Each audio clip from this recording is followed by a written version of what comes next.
3. Vamos dar a sequência à leitura do Evangelho segundo o Espiritismo.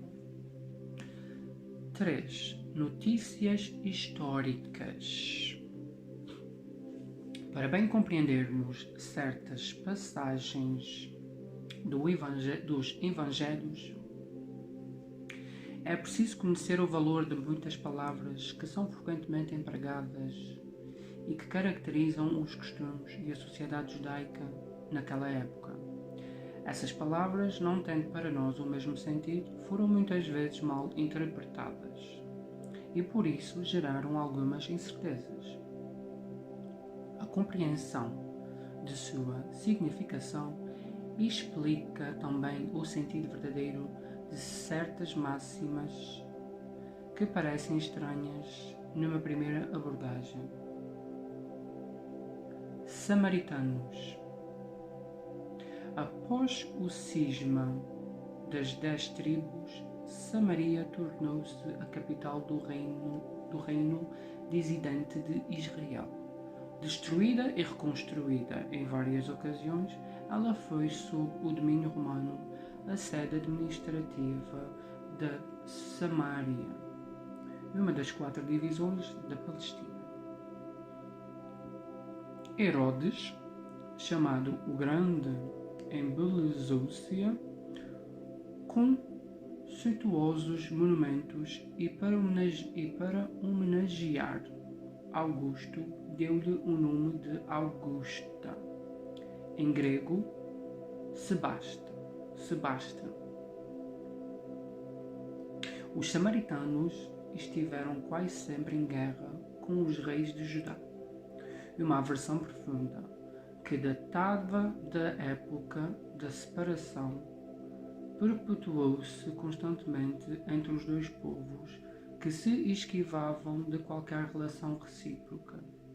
Os samaritanos, para tornarem a cisão mais profunda e por não terem de ir a Jerusalém para a celebração das festas religiosas, construíram um templo próprio e adotaram certas reformas. Somente admitiam o Pentateuco, que contém as leis de Moisés, e rejeitavam todos os livros que a ele fossem anexados posteriormente. Seus livros sagrados eram escritos em caracteres hebraicos da mais alta antiguidade. Aos olhos dos judeus ortodoxos, eles eram heréticos e por isso mesmo desprezados,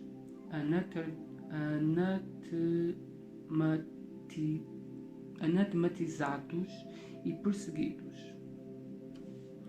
O antagonismo das duas nações tinha, portanto, como único princípio a divergência das opiniões religiosas.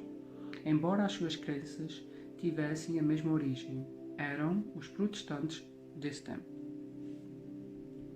Ainda hoje se encontram samaritanos em algumas regiões do Oriente, particularmente em Nablus e em Jaffa. Observam a lei de Moisés com mais rigor que os outros judeus e só se casam entre si.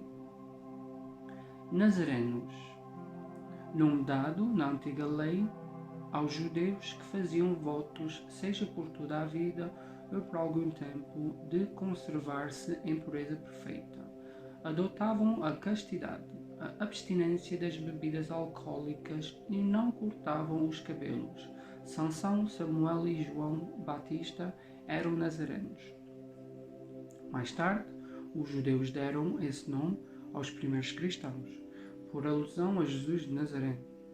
Foi então o nome de uma seita herética dos primeiros séculos da era cristã, que, como os ebionitas, cujos princípios ela adotou, misturava as práticas do mosaísmo aos dogmas cristãos.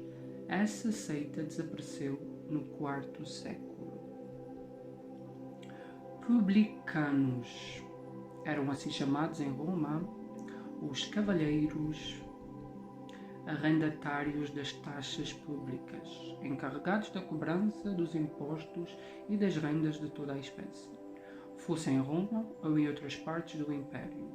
Assemelhavam-se aos arrendatários gerais e aos contratantes do antigo regime na França, e aos que ainda existem em algumas regiões.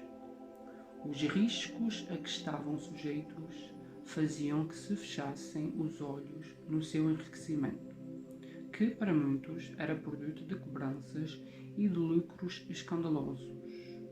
O nome publicano estendeu-se mais tarde a todos aqueles que detinham a gestão do erário público e aos seus agentes subalternos. Hoje, essa palavra se usa pejorativamente para designar os negocistas e seus agentes pouco escrupulosos. Costuma-se dizer ávido como um publicano, rico como um publicano, referindo-nos a fortunas de má procedência. O que os judeus mais dificilmente aceitaram, e também o que mais causou irritação entre eles durante a dominação romana foi o imposto. Provocou inúmeras revoltas e fez-se disso uma questão religiosa, porque era considerado como contrário à lei. Formou-se mesmo um partido poderoso, encabeçado por um certo Judas, chamado o Gaulonita, que tinha por princípio o não pagamento do imposto. Os judeus tinham, portanto, horror ao imposto e, consequentemente, por todos aqueles que eram encarregados de arrecadá-lo.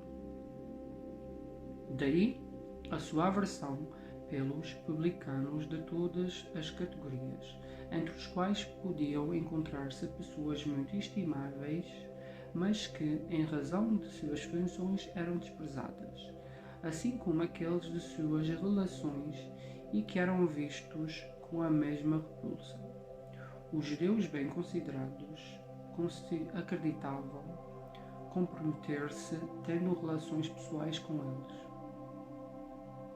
Portageiros eram os cobradores de categoria inferior encarregados do recebimento de pagamento pela entrada nas cidades.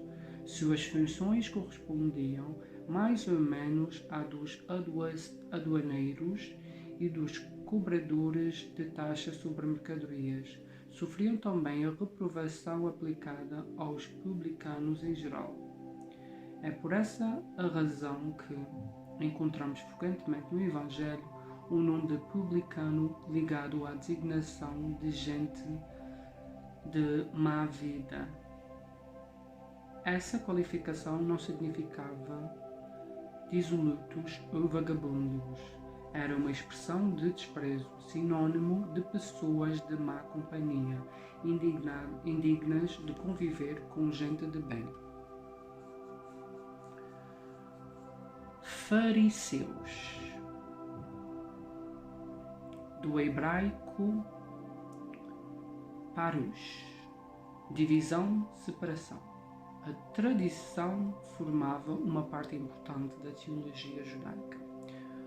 Consistia nas coletâneas das interpretações sucessivas dadas aos trechos das Escrituras, que se haviam transformado em artigos de dogma. Era, entre os doutores, motivo de intermináveis discussões, muitas vezes por simples questão de palavras ou de formas, à semelhança das disputas teológicas e das sutilezas da escolástica medieval. À semelhança das disputas teológicas e das sutilezas da escolástica medieval. Daí nasceram diferentes seitas que pretendiam ter cada qual o monopólio da verdade, e, como acontece quase sempre, detestando-se cordialmente entre si. Entre essas seitas, a mais influente era a dos fariseus, que tinha por chefe Hillel, doutor judeu nascido na Babilônia, fundador de uma célebre escola na qual se ensinava que a fé só era dada pelas Escrituras. Sua origem remota aos anos 180 ou 200 a.C. Os fariseus foram perseguidos em diversas épocas, notadamente por Hircânio, soberano pontífice e rei dos judeus, e ainda por Aristóbulo e Alexandre, reis da Síria. Entretanto, como este último devolveu-lhes as honras e bens, eles retomaram o poder e o conservaram até à ruína de Jerusalém. No ano 70 da era cristã, época na qual o seu nome desapareceu depois da dispersão dos judeus,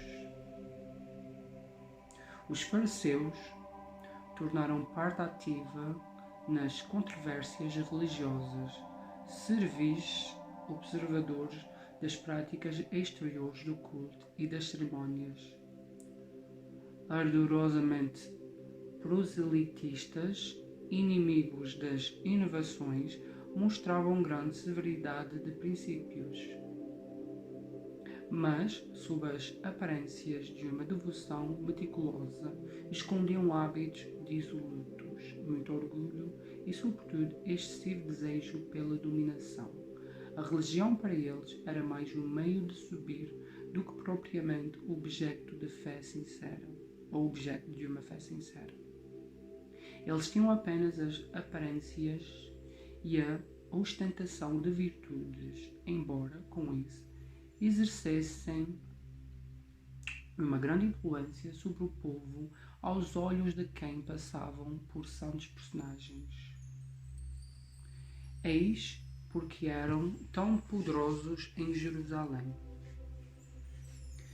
Criam, ou ao menos professavam crer na providência, na imortalidade da alma, na eternidade das penas e na ressurreição dos mortos. Capítulo 4, número 4. Jesus, que prezava acima de tudo a simplicidade e as qualidades de coração, que preferia na lei o espírito que vivifica, a letra que mata, entregou-se durante toda a sua missão a desmascarar essa hipocrisia e por isso granjeou inimigos obstinados.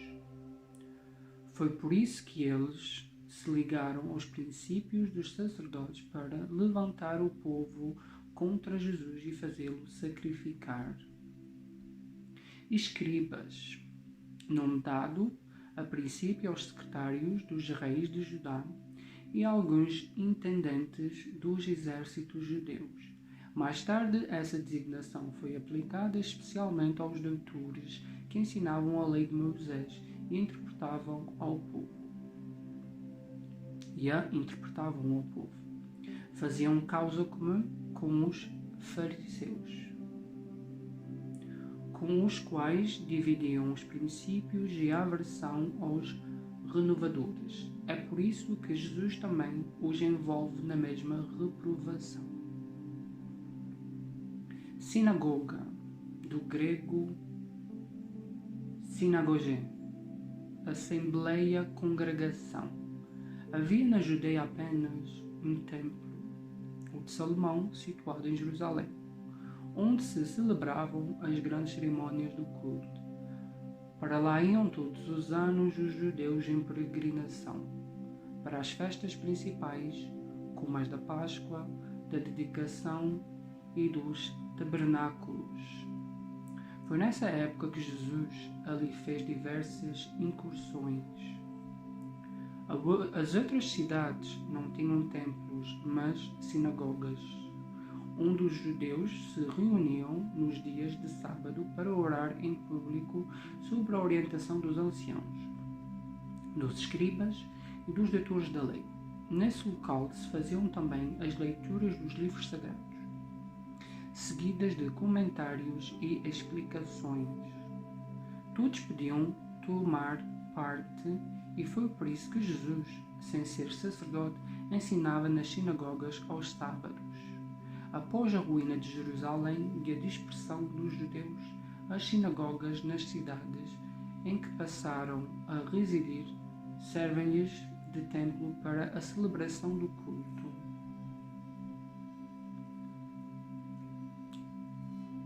Saduceus, secta judia que se formou por volta do ano 248 a.C., assim chamada em virtude do nome do seu fundador Sadoc. Os saduceus não acreditavam na imortalidade da alma, nem na ressurreição, ou na existência dos bons ou maus anjos. Apesar disso, acreditavam em Deus, e embora nada esperassem após a morte, serviam-no com o intuito de obter recompensas temporais, ao que, segundo eles, se limitava a providência divina. A satisfação dos sentidos era, aos seus olhos, o motivo principal de vida. Quanto às Escrituras, apegavam-se ao texto da antiga lei, não admitindo nem a tradição nem qualquer outra interpretação. Colocavam as boas obras e a execução pura e simples da lei acima das práticas exteriores do culto. Eram, como se vê, os materialistas, os deístas e os sensualistas da época. Essa seita era pouco numerosa, mas contava com personagens importantes e tornou-se um partido político sempre oposto aos fariseus. Essênios, secta judia fundada por volta do ano 150 a.C., no tempo dos Macabeus. Seus membros moravam numa espécie de monastério e formavam um tipo de associação moral e religiosa. Distinguiam-se pelos costumes suaves e virtudes austeras, ensinando o amor de Deus e ao próximo, a imortalidade da alma e acreditavam na ressurreição. Eram celibatários, condenavam a servidão e a guerra, seus bens eram comuns e se entregavam à agricultura. Contrários aos saduceus sensuais, que negavam a imortalidade da alma, e aos fariseus enrijecidos pelas práticas exteriores, para os quais a virtude era apenas aparente, não tomavam parte nas disputas que dividiam essas duas seitas. Seu género de vida se aproximava ao dos primeiros cristãos. E os princípios morais que professavam fizeram com que alguns pensassem que Jesus pertencera a essa seita antes do início da sua missão pública. O que é certo é que ele devia conhecê-la, mas nada prova que era integrante dela, e tudo quanto se tem escrito a respeito é hipotético. Terapeutas, do grego terapeutai, vindo de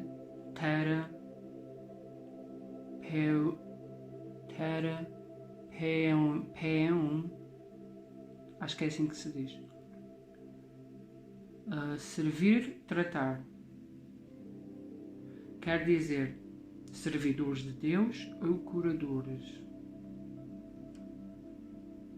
Sectários judeus contemporâneos do Cristo, estabelecidos principalmente em Alexandria, no Egito, tinham intensas relações com os essênios, dos quais professavam os princípios. Como esses últimos, eles se davam à prática de todas as virtudes. Sua alimentação era extremamente frugal, com votos de celibato, de contemplação e da vida solitária. Formavam uma verdadeira ordem religiosa. Filon, filósofo platónico de Alexandria, foi o primeiro a se referir aos terapeutas, apresentando-os como uma seita do judaísmo.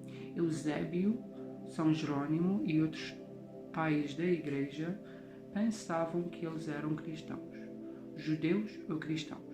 É evidente que, como os essênios, formam o traço de união entre o judaísmo e o cristianismo.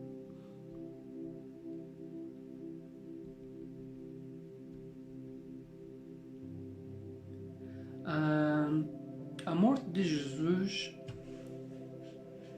que se diz escrita por um irmão essênio, é um livro completamente apócrifo, escrito com o objetivo de servir a uma opinião e que reforça em si mesma a prova de sua origem moderna. Isto é uma nota de Allan Kardec.